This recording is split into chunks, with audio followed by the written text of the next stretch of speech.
जीवन में 3 प्रकार के व्यवहार निश्चित किए जाते हैं।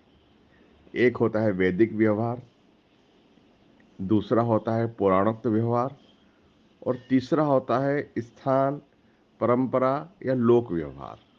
वैदिक और पुराणोक्त व्यवहार में ऐसी कोई प्रथा कभी नहीं रही कि श्री महागणपति को 10 दिन पूजन किया जाए और विसर्जित किया जाए।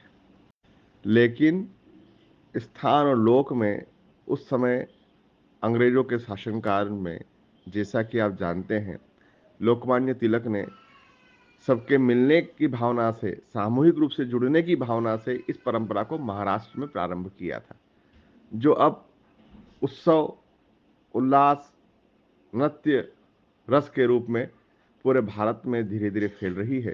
क्योंकि हम उत्सव प्रेमी भारतीय जन होते हैं, तो कहीं भी खुशियां ढूंढने, नृत्य करने, मिलने मिलाने की बातें चलती है। मेरी बुद्धि के अनुसार मैं मानता हूं कि वो एक दिवसीय कार्यक्रम होता है और वेदों के हिसाब से, वेदोक्त के हिसाब से वो गणेश पूजन नहीं है, विनायक का पूजन है। विशिष्ट प्रकार का नायक जो माता पार्वती ने अपनी सुरक्षा के लिए नियुक्त किया था, जिस नायक को, उसको शंकर ने संहारित करते हुए, पुनर्जन्म देते हुए विशिष्ट प्रकार का नायक बनाया। इसलिए वो विनायक पूजन होता है प्रथम दिन, जिस दिन हम उनका जन्मदिन मनाते हैं। जहां तक आज तक की दिन की बात है, वो एक बहुत पुरानी कथा है कि भगवान कार्तिकेय की राजधानी थी मुंबा प्रदेश। तो एक बार भगवान गणेश अपने परिवार सहित उनसे मिलने पहुंचे। रिद्धि सिद्धि, शुभ लाभ, पुत्रों के सहित, पोतों के सहित, समृद्धि, प्रमोद और उनके जो पुत्र हैं उनके सहित पहुंचे। उनका आदर सत्कार 10 दिन तक रहा और उसके बाद भगवान गणपति मुंबा प्रदेश में, अर्थात महाराष्ट्र में, अर्थात मुंबई में 10 दिन रहे और फिर वो वापस अपने स्वधाम लौट गए।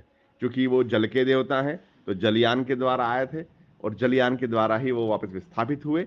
इसलिए समुद्र में उनकी प्रतिमाओं को विसर्जित करने की बहुत प्राचीन, कई हजार वर्षों पूर्व, समझो कि कृष्ण के काल की ये प्रथा है।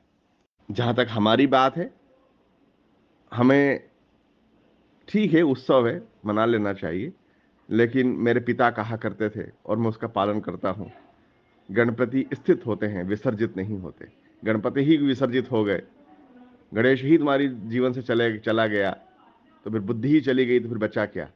इसलिए मेरे यहाँ स्थापन की परंपरा भी नहीं रही और विसर्जन की परंपरा भी निज परिवार में नहीं रही। हमारे यहाँ नित्य गणपति पूजन से दिन का प्रारंभ होता है। इसलिए पिता कहते थे कि हम नित्य करते हैं, इसलिए वो तो स्थापित ही हैं। हाँ, विशेष उत्सव मना लो, विशेष आनंद मना लो, लेकिन विसर्जन की कोई परंपरा मेरे यहाँ तो नहीं है। बाकी आनंद के लिए, खुशी के लिए, कुछ क्षणों के लिए, लोक व्यवहार के लिए जिसको जो करना चाहे मर्यादा में रह के करता रहे। और विशेष बात आज के दिन की ये है, अनंत चतुर्दशी। हम भगवान श्री हरि के अनंत स्वरूप का चिंतन करें। हमें सबको एक दिन हमारे कर्म से, हमारे स्वभाव से, हमारे प्रयास से या बिना किसी प्रयास के एक दिन अनंत में स्थापित होना है, एक दिन अनंत में विलीन हो जाना है।